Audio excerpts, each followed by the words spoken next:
Nos metemos en la segunda nota de esta edición de Mesa Testigo. Me acompaña desde Buenos Aires Andrés Canepa, periodista de aquí de la ciudad de Rosario, hoy radicado ya en la ciudad autónoma de Buenos Aires.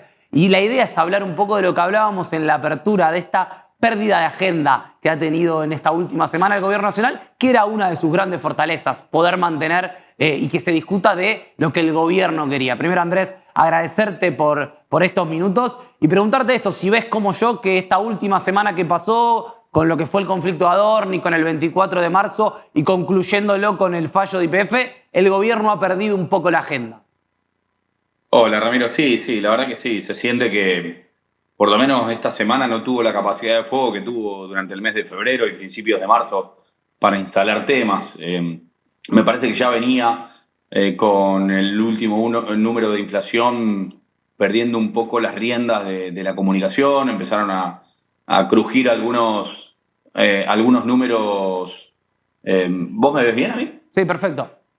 Vos sabés que, no sé, justo me entró una llamada y creo que me cortó, pero no importa. Acá estamos. Empezó a perder algunos números el gobierno en términos de manejo de la agenda setting y de la información y a partir de eso, la semana pasada, te diría, fue la fatídica, la que terminó de romper la organización del propio gobierno nacional. Desde el punto de vista de Adorni, primero, que creo que es lo principal a esta altura, creo que no hace pie. Y si hoy lo sostienen Adorni adentro de la jefatura de gabinete es porque, primero, por un lado, no deben tener un reemplazo claro, lógico y natural, como sí lo tuvieron cuando él tuvo que reemplazar a Guillermo Franco, pero por otro lado, ¿cuánto sabe Adorni de un montón de cosas que tal vez complican en algunas causas judiciales que hoy están en trámite en Comodoro Pi al gobierno nacional? Entonces uno empieza a intuir que es la primera vez que le pasa al gobierno que uno de los que tiene que volar del gobierno, porque a esta altura la sensación es esa, es del seno más íntimo, ¿no? Del círculo más cerrado de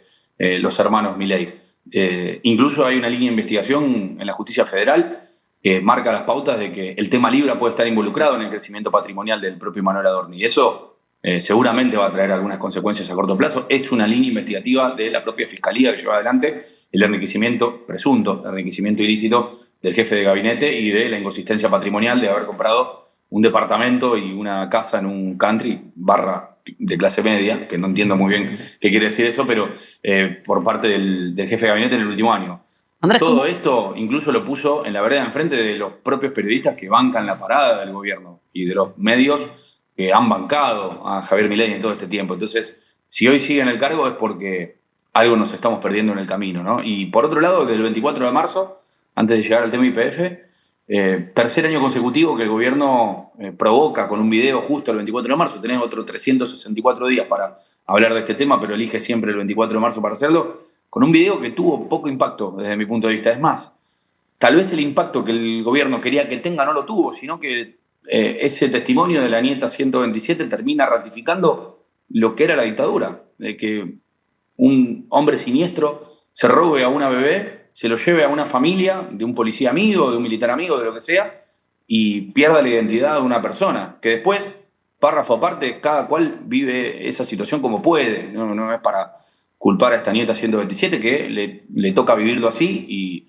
cada cual hace su lucha en una cuestión atroz e inimaginable para cualquier cabeza que no haya atravesado por una situación similar. Pero al margen de esto, termina mostrando en carne propia y en primera persona las aberraciones que hacía la dictadura cívico-militar en la Argentina de robarle la identidad a una niña y a otras 490 personas que hoy tienen entre 40 y 50 años y todavía no saben cuál es su familia, ¿no? Y en definitiva, creo que no solamente perdió el poder de fuego ya con esos temas, sino que hasta se autoexpone en algunas teorías negacionistas que intenta decir que no son negacionistas, pero que siempre se dedica a hablar del 73 al 76. Entonces, me parece que hasta fortalece esa visión de los organismos de decir lo que sucedió realmente fue un delirio y un terrorismo de Estado llevado adelante y perpetuado por asesinos y por monstruos que estuvieron en el poder en Argentina.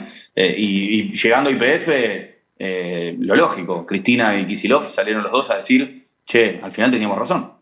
Entonces, cuando el fallo fue malo, era culpa de Kicillof.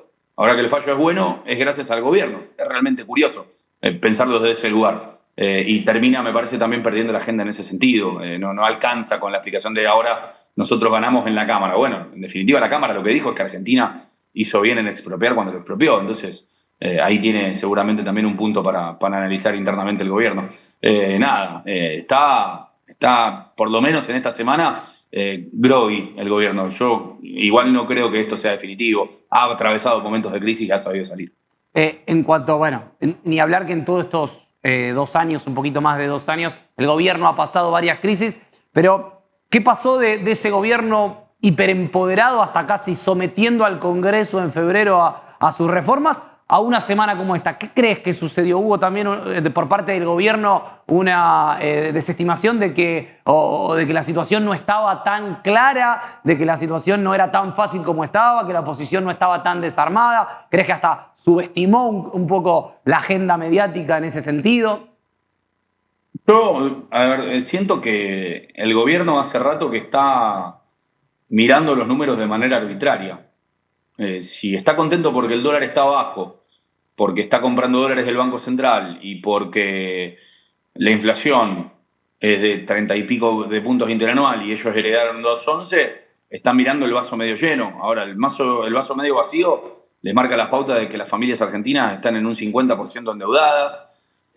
Hay datos muy complejos adentro de los gobiernos provinciales que todavía no han salido a la luz y que me animo a anticipar que cuando salgan van a ser realmente muy fuertes, de cantidad de empleados públicos con códigos de descuento que están endeudados hasta el cuello y que no saben cómo afrontar las deudas, que son una bola de nieve de intereses que van a ser impagables a corto plazo. Hay un dato que te aporto: el 50% de los empleados que están endeudados, de ese 50%, más de un 70% es de empleados que ganan menos de 1,5 millones de pesos. ¿Qué quiere decir esto?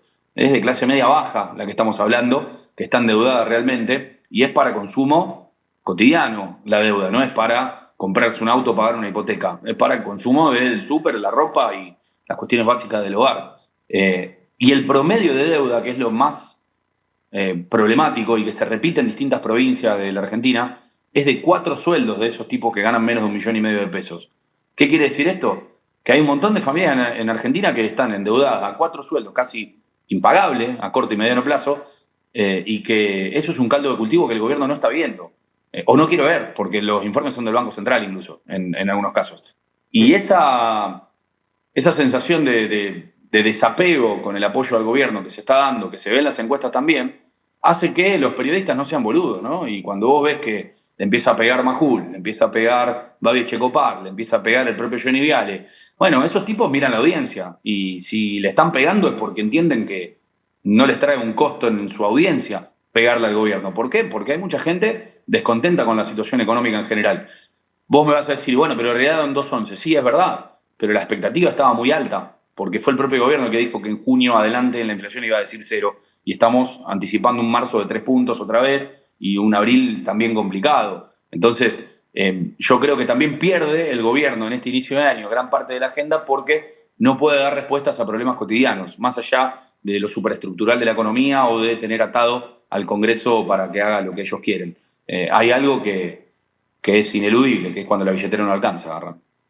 Andrés, ¿cuánto te crees que impacta esto en la interna del gobierno, que siempre es un tema del que se habla mucho? Karina Milei, Santiago Caputo, el PRO, que le dio varios funcionarios, por ejemplo, lo que es con Santilli. ¿Cómo crees que también impacta esta pérdida de agenda, estas discusiones que muy bien das, que da la sociedad, estos periodistas quizás alineados al oficialismo que hoy empiezan de alguna manera a soltarle la mano o a deslizar algunas críticas? ¿Cómo impacta en la interna propia del gobierno nacional?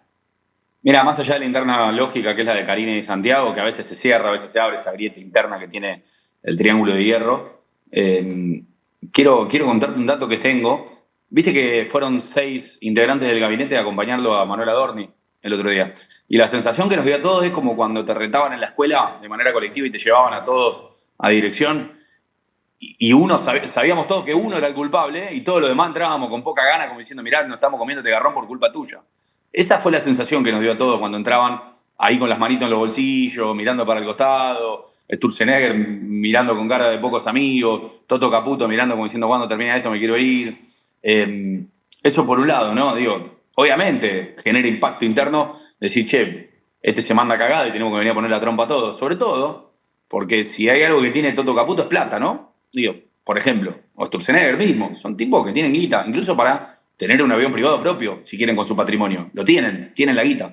Y durante todo el verano, Toto Caputo viajó en avión de línea, porque en la función pública, si hay algo que aprendió Caputo después de su paso durante el macrismo, es que hay que ser y hay que parecer también. Y eso es lo que no hizo Manuel Adorni, lo que no termina de entender Manuel Adorni en su explicación.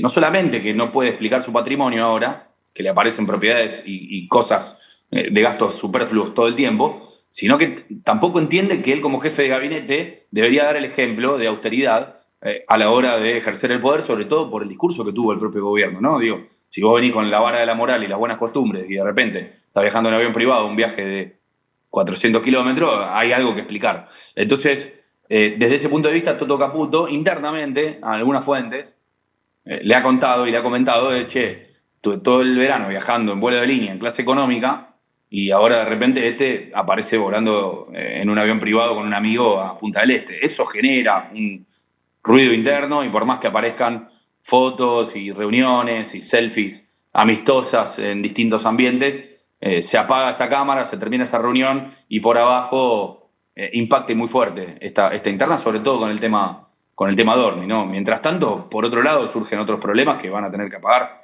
desde el punto de vista del gobierno, sobre todo si quieren mantener la agenda legislativa, ¿no? Andrés, siguiendo en esta lógica de internas, ¿cómo describirías hoy la relación del PRO, del partido de Mauricio Macri, en su liderazgo, con la Libertad Avanza? Hoy es nula. Si vos me preguntás a mí, hoy es nula. Hay distintos dirigentes que eran del PRO, que hoy están en la Libertad Avanza, o en el gobierno, si querés, más que en la Libertad Avanza algunos, pero diálogo activo y directo entre Mauricio Macri, presidente del PRO, y Javier Milei no hay.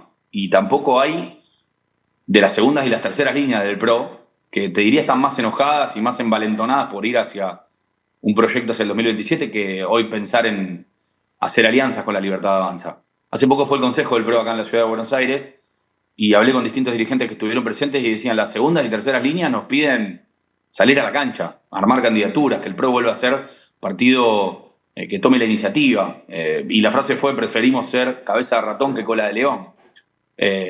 Y tiene que ver con tener que negociar en los distritos, en las provincias, en los municipios, incluso con cosas del gobierno nacional, con pibes de la Libertad Avanza que son generalmente soberbios, incluso poco formados y poco preparados y de repente te dicen qué tenés que hacer, a dirigentes con larga trayectoria, a profesionales con mucha espalda, y en la buena te la dejan pasar todos. Ahora, cuando viene la mala, no te la dejan pasar más, ¿no? Y esa sensación de la soberbia que ha impregnado la Libertad Avanza en el territorio, en las provincias y también en los municipios hace que hoy el pedido al propio Mauricio Macri, que sigue siendo el líder del PRO, sea, che, vamos a la cancha. Y esa visión la recogió Mauricio Macri y el discurso propio de Mauricio Macri fue: nosotros somos los que venimos a complementar este proceso, pero el año que viene vamos a tener un candidato a presidente. Entonces, obviamente arrancaron las especulaciones, las relaciones y las charlas con gobernadores, el cruce de Puyaro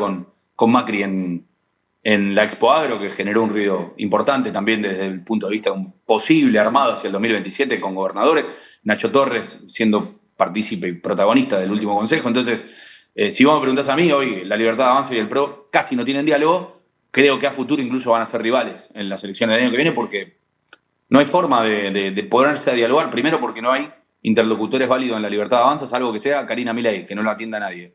Y por otro lado, también, si le va bien, ¿por qué la Libertad Avanza arreglaría con el PRO? Si le va bien de acá al año que viene. Y si le va mal, ¿para qué necesita el PRO la Libertad Avanza? Entonces, me parece que el camino hacia una rivalidad es casi natural a esta altura. Te leía el otro día hablando un poco de esta relación Puyaro-Macri. Puyaro que ha sido siempre muy elogioso con Mauricio Macri en muchos sentidos, ni hablar después de lo que fue su gobierno, y particularmente después de lo que fue el gobierno de Alberto Fernández. Consultarte si ves en Maximiliano Puyaro hoy al líder del radicalismo, que si bien el presidente del partido es otro, es una persona cercana a él, ¿lo ves hoy como el líder del radicalismo y el que puede acercar partes entre el PRO y Provincias Unidas para darle una amplitud mayor al radicalismo? Sí, aparte Puyaro fue desde hace mucho tiempo el que tuvo buenas relaciones con el PRO incluso cuando el PRO era rival del Frente Progresista que él integraba como ministro de Seguridad. Recordá que hubo una gran relación entre Puyaro y Patricia Bullrich en ese momento como ministra de Seguridad, y fue, te diría, pionero de lo que se construyó después como el Frente Unidos. Tal vez el nexo necesario para que el socialismo y el PRO estén sentados en un mismo gobierno. Eso es una cuestión natural. Y la relación entre Puyaro y Macri siempre fue buena y fluida. Hace un tiempo que no hablaban, ¿eh? Hace un tiempo que no estaban hablando, tal vez también porque Macri estaba un poco más corrido de la escena.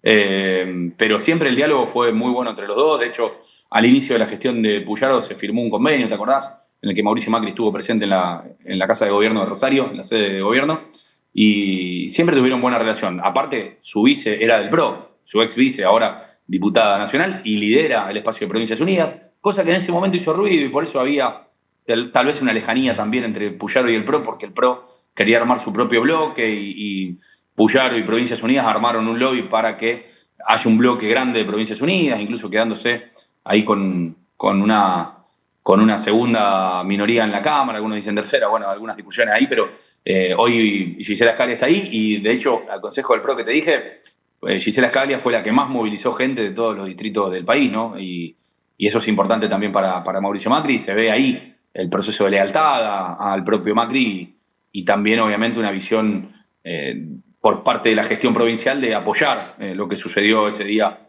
en el Consejo del PRO. Si vos me preguntás que si Macri va a jugar o no va a jugar, hoy la palabra que usaron desde el entorno del ingeniero fue está intermitente. Si eso quiere decir que está dudando, yo creo que no. La intermitencia tiene que ver con todavía estar lejos de las elecciones, aunque no tanto. Ojo que puede adelantarse a mayo. Así que tengamos en cuenta que podemos tener elecciones mucho antes de lo que estamos acostumbrados si hay una reforma política. Así que estemos atentos a los movimientos del ingeniero porque por lo menos ganas de mover el avispero tiene. Si va a jugar él o si va a jugar alguien de él, todavía no lo sabemos. Pero la sensación es que el PRO sale a la cancha a armar otra vez un escenario nacional. Bueno, Andrés, muchas gracias por estos minutos, por acompañarnos y te seguiremos viendo allá desde Buenos Aires y aquí en la ciudad de Rosario. Nos vemos prontito y con un asado de por medio, por favor. Dale, cuando quieras. Abrazo grande. Chao, nos vemos. Concluimos así esta segunda nota de este programa de Mesa Testigo. Volvemos después para el cierre. Andrés Canepa estuvo con nosotros. Nos encontramos en un ratito.